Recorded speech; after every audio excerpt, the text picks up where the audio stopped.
حضرت امیر معاویہ رضی اللہ تعالیٰ عنہ کی وفات 60 ہجری میں ہوئی. حضور صلی اللہ علیہ وسلم کی وفات کے تقریباً 50 سال کے بعد. وفات سے 4 سال پہلے انہوں نے اپنی زندگی میں اپنے بیٹے کے لیے بھی بیعت لینا شروع کر دی. ایک وقت میں 2 خلیفوں کی بیعت, جبکہ صحیح مسلم میں حدیث ہے انٹرنیشنل نمبر کے مطابق 4799 کہ اگر ایک خلیفہ کی موجودگی میں دوسرے خلیفہ کی بیعت کی جائے تو دوسرے کو قتل کر دو. اور یہ کوئی تاریخی روایت نہیں ہے, تلوار کے زور پر پوری دھونس کے ساتھ بیعت لی گئی. کہتے ہیں وہ صحابہ نے بیعت کر لی تھی, یہ کر لیا تھا, وہ اب آپ کو میں کھول کے بتاتا ہوں. صحیح بخاری کی حدیث 4827 سورۃ الاحقاف کی تفسیر والے چیپٹر میں امام بخاری نے امت کو انجیکشن لگا دیا کہ پتہ چل جائے کہ ہوا کیا تھا امت کے ساتھ. محدثین کی یہ بہت بڑی خدمات ہے کہ انہوں نے حق نہیں چھپایا. مروان بن حکم کو مکے اور مدینے کا گورنر بنایا حضرت امیر معاویہ رضی اللہ تعالیٰ عنہ نے. مسجد نبوی میں اس نے روضہ شریف کے بالکل پاس منبر رسول پر خطبہ دینا شروع کیا, اور یہ وہ مروان ہے جو ممبر رسول پر روضہ شریف کے پاس یہ لعنت کرتا تھا, علی پر لعنت, علی سے محبت کرنے والوں پر لعنت. ولیعوذ باللہ تعالی. میں نے خطبہ پڑھا مسجد نبوی میں اور کہا کہ یزید بن معاویہ بڑا اچھا آدمی ہے, یزید بن معاویہ بڑا اچھا آدمی. لوگ کہہ رہے ہیں یہ کون سا خطبہ ہو رہا ہے کہ یزید بن معاویہ بڑا اچھا آدمی ہے.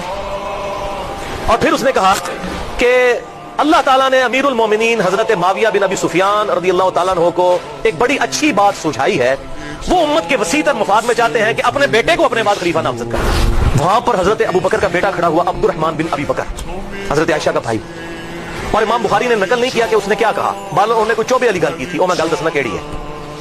اس نے ایک بات کی, انہوں نے صحابی تھے وہ, اور مروان تڑپ اٹھا. اس نے کہا پکڑو اس ابو بکر کے بیٹے کو. ایسی کی تیسی یہ لوگ حکمرانوں کے خلاف بولتے ہیں, کلمہ حق بلند کرتے ہیں. حضرت عبد الرحمن بن ابی بکر جو ہے بھاگ کے حضرت عائشہ کے حجرے میں چلے گئے, وہاں جا کر پناہ لی. تو مروان پھر بھی اس کا غصہ نہیں ٹھنڈا ہوا, باہر سے حضرت ابو بکر کی اولاد کے بارے میں اس نے الفاظ استعمال کیے. تو عبد الرحمن بن ابی بکر وہی ہے نا جس کے بارے میں قرآن میں سورۃ الاحقاف میں آیت نازل ہوئی ہے کہ یہ کافر کہتا ہے اپنے ماں باپ کو کہ تم مجھے کہتے ہو کہ مرنے کے بعد مٹی سے دوبارہ زندہ کیا جاؤں گا, یہ جھوٹے وعدے تم مجھے دیتے ہو ابو بکر کے بیٹے کہ تیرے بارے میں آیا تھا, تو ہے وہ کافر. ولیعوذ باللہ. حضرت عائشہ سے نہ رہا گیا, انہوں نے کہا اسکت, خاموش ہو جا. آل ابی بکر کے بارے میں قرآن میں کوئی آیت نازل نہیں ہوئی سوائے میری شان میں جو اللہ نے سورہ نور میں اعلان برات کیا تھا, مجھ پر تہمت لگی تھی. تو آج آل ابی بکر کے بارے میں یہ بات کرتا ہے. المستدرک کی الحاکم میں 8483 جب اس نے کہا نا اللہ تعالیٰ نے امیر المومنین کو یہ بات سجھائی ہے کہ وہ امت کے وسیع تر مفاد میں اپنی اولاد کو خلیفہ بنانا چاہتے ہیں, تو ساتھ اس نے کہا جیسا کہ ابو بکر نے بھی تو عمر کو خلیفہ بنایا تھا. تکو ذرا, کدھر ابو بکر, حضرت عمر کوئی حضرت ابو بکر کے بیٹے تھے. حضرت ابو بکر کے تو 2 بیٹے جوان تھے, محمد بن ابی بکر, عبد الرحمن بن ابی بکر.